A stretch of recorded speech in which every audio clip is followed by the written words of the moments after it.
네, 이렇게 북한이 어제 발사한 무수단 중거리 탄도미사일 시험 발사에 성공했다고 밝혔습니다. 김정은이 직접 미사일 발사를 참관했다고 하는데요. 북한 매체의 보도 내용에 대해서 그리고 북한이 이번 무수단 미사일 발사 성공이 왜 위협적이 되는지 이야기 나눠보겠습니다. 정치부 지성림 기자 나오셨습니다. 안녕하세요. 네, 안녕하세요. 안녕하십니까. 예, 북한 매체 보도 내용을 보면 이번 미사일에 대해서 화성 10, 화성 10이라고 했는데 이제 이게 어제 그 발사한 무수단 미사일을 말하는 거겠죠?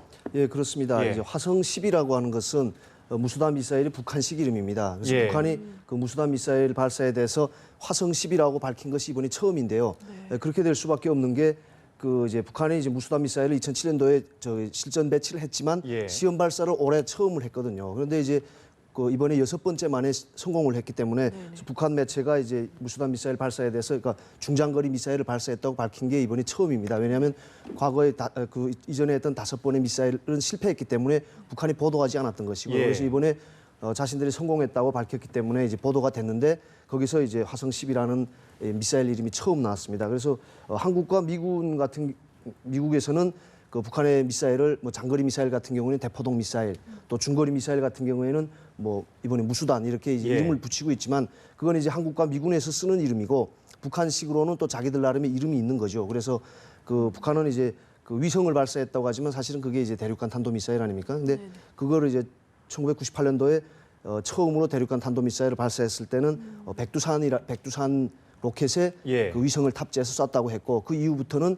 광명성 로켓에 광명성 위성을 은하 로켓에 광명성 위성을 태워서 발사했다 이렇게 주장을 하고 있습니다. 그래서 북한의 입장에서는 그 대륙간 탄도 미사일이 이제 은하 로켓이 되는 거고 그다음에 이제 중거리 미사일 같은 경우는 화성 10이라고 명명을 하는 겁니다. 이제 성공을 했으니까 이제 이름을 공개를 한 셈이군요. 그렇죠. 예. 네, 이 무수단 시험 발사가 성공했다 이렇게 지금 무게를 두고 있는데 400km를 날아갔다고 하잖아요. 네. 이게 그렇게 많이 날아갔다고는 생각되지 않는데 성공했다고 볼 수 있는 근거는 뭔가요?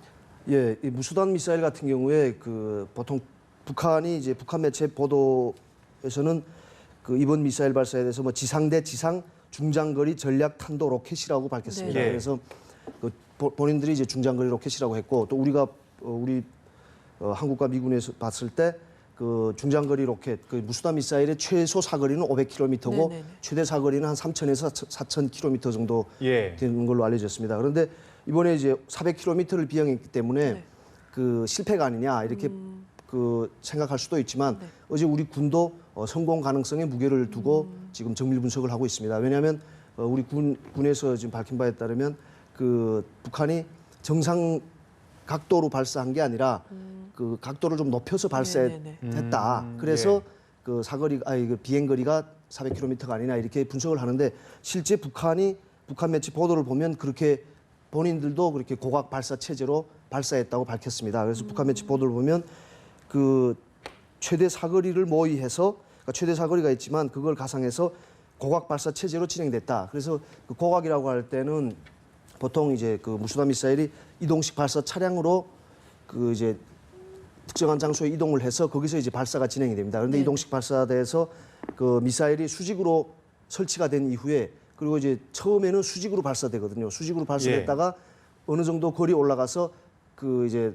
각도가 조정이 되는데 자체로 이제 조정이 되면서 그때 45도 정도로 각도가 조정이 돼서 날아가면 정상 사거리는 이제 3,000에서 4,000km까지 가는 거고 거기서 각도를 더 높여가지고 가는 경우에는 포물선이 높아지니까 이제 비행 거리가 줄어드는 거죠. 그래서 북한이 본인들이 이제 밝힌 것도 고각 발사 체제로 진행이 돼서 그리고 이제 최대 정점 고도가 1,413.6km까지 올라갔고 그리고 대기권으로 다시 내려와서 그 전방 400km의 해상에 떨어졌다 이렇게 밝혔습니다. 그래서 또 성공 가능성이라고 할 때는 어떤 사거리도 이제 보장이 돼야 되지만 그 대기권으로 진입해서 다시 그러니까 위로 올라갔다가 저기 대기권으로 진입할 때 그 앞에 탄두 부분에서 이제 높은 열이 발생을 하는데 그것도 견딜 수가 있어야 됩니다. 그런데 과거에 북한이 이제 올해 들어서 그 탄도 로켓 전투부 앞 탄두 부분에 그 뭐 열 견딤 특성을 뭐 저기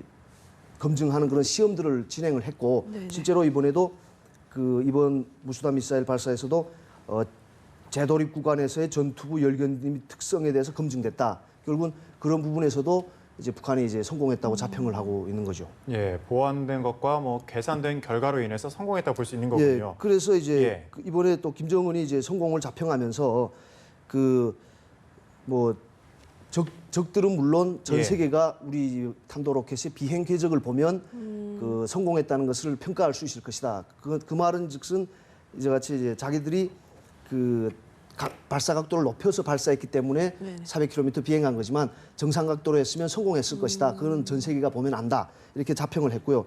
또 그렇게 하면서 그 사거리에 대해서 이제 자신감을 가졌기 때문에 태평양 작전지대 안에 있는 미군들을 타격할 수 있는 능력을 가졌다. 또 김정은이 이렇게 강조를 했습니다. 예. 그래서 이번에 왜 북한이 비행 거리를 이렇게 최대 사거리를 다 보여주지 않고 400km만 비행했냐? 또 북한 매체가 스스로 이제 보도를 한 내용을 보면 이번 시험 발사가 주변 국가의 안전에 영향을 주지 않고 진행됐다. 결국은 이제 그 정상 사거리로 날아갔을 경우에는 일본 상공을 지나가거나 또는 일본 영해에 떨어질 가능성이 있잖아요. 그러면 일본 같은 경우에는 이제 북한의 미사일에 대해서 요격 체제를 갖추고 있기 때문에 요격 미사일로 이제 이 미사일이 요격됐을 경우에 뭐 북한이 체면을 구기는 것은 물론이고 자기들이 이제 시험 발사에서 정확한 탄착 지점이라든가 이런 걸 확인할 수가 없습니다. 그래서 일본이 요격하지 못하게 비행 거리를 이제 줄였다 이렇게 볼 수가 있는 거죠. 네, 보여줄 건 다 보여줬다. 그래서 네. 성공했다. 뭐 이렇게 말하는 것으로 볼 수 있겠군요. 이제 북한이 무수단 미사일을 여러 번 발사했지 않습니까? 이번에 6번째 발사에서 이제 성공했다고 볼 수 있을 텐데 네. 가장 처음으로 발사했던 게 지난 4월 15일입니다. 이후에 뭐 과정들을 좀 설명해 주시죠. 예, 그 이번에 북한이 그 성공한 미사일은 무수단 미사일이 이제 그 6번째 만에 이제 성공을 예. 했는데 네. 가장 처음에 그 발사를 했던 게 이제 4월 15일입니다. 4월 15일에 첫 발사를 했는데 그 이거는 이제 몇 초 만에 공중 폭발을 했고 예. 그리고 사실 그때 당시 이제 그 4월 15일이 김일성 생일, 그러니까 북한에서는 태양절이라고 그러는데 네네. 그래서 김일성 생일에 맞춰서 그 발사를 했지만 그 실패를 했습니다. 그래서 북한 매체는 이 발사에 대해서 보도를 하지 않았죠. 두 번째는 이제 4월 28일 날에 2차 발사를 시도했는데 그때는 이제 수백 미터 정도 비행하다가 이제 추락한 것으로 알려졌고요. 그리고 이제 그 오후에 4월 28일 오후에 또 세 번째 발사를 했습니다. 근데 이 세 번째 발사 때가 그나마 좀 한 몇 킬로미터 정도 날아가다가 공중 폭발한 것으로 알려졌죠. 그리고 이제 사실 이제 4월 28일 발사 같은 경우에 그 4월 28일 무수단 발사가 성공을 했었다면 예. 북한은 아마 그 7차 당대회가 5월 초에 열렸기 때문에 네. 당대회 선물이다 뭐 이렇게 하면서 아마 포장을 했을 텐데 실패를 해서 북한은 결국 또 보도를 하지 않았습니다. 그리고 이제 5월 31일 날에 네 번째 발사를 시도했는데 이때는 그 발사되기도 전에 발사와 함께 그 발사대에서 이제 폭발을 예. 했다고 합니다. 예. 그리고 이제 어제 오전 5시 58분경에 다섯 번째 발사를 했는데 이때 이제 한 150km 정도 날아가다가 폭발을 해서 실패를 했고 그리고 이제 8시 5분쯤 여섯 번째 발사를 해서 성공을 했습니다. 네, 이번 6번째 시험 발사가 성공하면서 이제 무수단 미사일의 위협이 현실화됐다 이런 네. 얘기가 나오잖아요. 구체적으로 한국과 미국에 어떤 위협이 되는 겁니까? 예, 그 제가 좀 전에 말씀드렸지만 이제 무수단 사거리가 3,000에서 4,000km 정도입니다. 그러면 사실 한국은 사정권 안에 두고도 남습니다. 그래서 북한 같은 경우에 한국을 겨냥한 무기들 같은 경우는 뭐 대포동 단거리 미사일이라든가 그다음에 또 이제 방사포라든가 이런 네. 것들이 있기 때문에 그 무수단 미사일 같은 이런 중거리 미사일 같은 경우는 미군을 겨냥한 미사일이다. 그래서 그 대륙간 탄도 미사일 같은 경우는 미국 본토를 겨냥했다면 이게 사거리가 한 3,000에서 4,000km 정도 되는 무수단 미사일은 일단 일본 전역은 다 사정권 안에 두고도 남습니다. 네. 그러면 주일 미군 기지를 타격하려는 목적이 있고 그리고 심지어 이제 괌에 있는 태평양 괌에 있는 미군 기지까지도 타격이 가능합니다. 괌이 한 4,000km 정도 되는 거리인가요? 예. 예. 그래서 그 정도 안에 그 사정권 안에 이제 괌 미군 기지까지 두고 있는 거죠. 그래서 그 실제로 북한이 이제 그 지난 20일에 국방위원회 대변인 담화를 내놓으면서 그 괌에 있는 미군의 공군 기지와 그리고 네. 이제 그 잠수함이 출동하는 해상 기지까지 우리 정밀 타격권 안에 있다 이렇게 예. 주장을 했습니다. 네. 예, 김정은이 이렇게 괌 미군 기지를 겨냥한 이런 무수단 미사일에 집착하는 이유는 무엇일까요? 미국으로부터 뭔가 좀 얻어낼 게 있다, 뭐 이렇게 좀 봐도 되지 않을까요? 예, 그렇습니다. 실제로 이제 그 북한이 이런 무수단 미사일을 실전 배치를 하고 네. 또 시험 발사를 계속해서 하는 것은 우리가 이제 미군을 타격할 수 있는 능력을 가졌다는 것을 이제 과시하려는 의도가 있다고 이제 보여집니다. 그래서 그 실제로 그 전쟁을 했을 경우에 예. 그 북한이 이제 게임이 안 된다는 것은 이제 김정은도 잘 알고 있습니다. 하지만 미국 같은 경우에 그 괌 자체도 이제 미국 영토고 그래서 미국 영토에 포탄이 한 발 떨어지는 경우에 이제 미국이 뒤집어진다는 걸 김정은도 잘 알고 있기 때문에 네네. 우리가 미국을 선제 공격할 수 있는 그런 능력을 가지고 있다. 그래서 그런 것들을 이제 과시하기 위해서 무수단 미사일 같은 경우에 이제 사거리가 충분히 되니까 이제 주일 미군 기지와 괌 기지를 겨냥할 수 있다고 이제 공언을 하는 거고 그다음에 이제 최근 들어서 작년부터 그 잠수함 발사 탄도 미사일 시험을 계속했지 않습니까? 네네. 그래서 지금 초기 시험 비행에는 성공을 했다고 지금 평가되고 있습니다. 그래서 SLBM도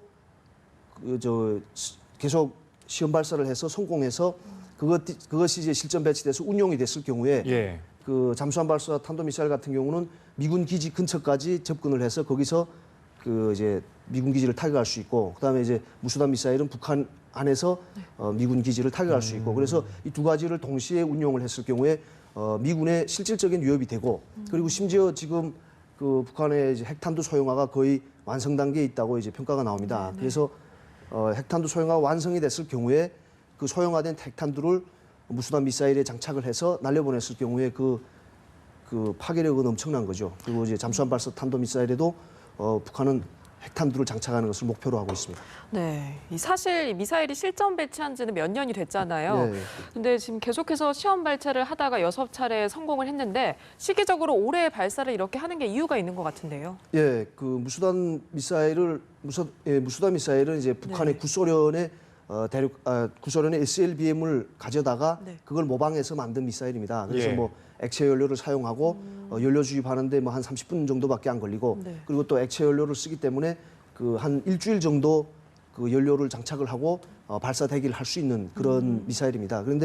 그래서 그 이미 성공한 구소련의 SLBM을 가져다가 모방을 했기 때문에 성공할 것이라고 생각했는지 실전 배치는 이미 다 해놨습니다. 몇 년 전에 실전 배치는 다 해놨고 그 이동식 발사 차량에 장착을 해서 실전 배치를 한 30에서 50여 기 정도 실전 배치한 것으로 알려졌는데 올해 들어서 특별히 이제 북한이 시험 발사를 했다. 그러면 뭐 여러 가지 원인이 있겠지만 여러 가지 요인이 있겠지만 뭐 특히 대북 제재 국면에서 어떤 그에 대한 반발이라든가 예. 뭐 이런 것들을 위해서 그 올해 초에 이제 핵실험부터 시작해서 그것도 장거리 미사일 그리고 또 중거리 미사일 발사까지 이제 연속적으로 진행했다 이렇게 보여줄 수도 있고 또 이제 올해가 특별히 36년 만에 당대회를 네네. 개최를 했습니다. 예. 그래서 이번 당대회는 어떻게 보면 본격적인 이때까지는 유은 통치를 했고 본격적인 김정은 시대가 선포되는 해인데 그래서 이번에 7차 당대에서 북한이 이제 핵경제 병진 노선을 계속 틀어지고 나가고 또 지금까지 어떤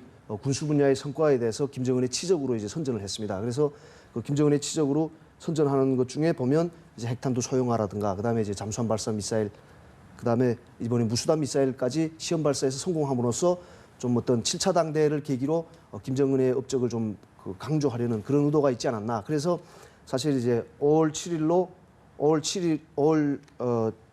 초에 그 7차 당대가 열렸는데 그 7차 당대를 앞두고 4월 15일에 일단 1차 발사를 했고 그리고 실패하니까 또 4월 28일에 했고 그리고 이제 당대까지는 이제 성공 못했으니까 또 그 이후에도 계속해서 이번에 이제 성공을 했지 않습니까? 그럼 아마 북한 같은 경우에 6월 29일에 또 최고인민회의가 있기 때문에 예. 그 최고인민회의를 앞두고 또 이제 6월 25일 그 6.25 전쟁 발발을 앞두고 어떤 그 자기들의 성과라고 이제 또 포장을 할 것으로 이제 예상이 됩니다. 네, 실제로 또 그럴 것 같습니다. 네, 중장거리 탄도 로켓 그러니까 무수단 미사일 성공과 관련해서 정치부 지성림 기자와 함께 말씀 나눠봤습니다. 말씀 고맙습니다. 예, 감사합니다.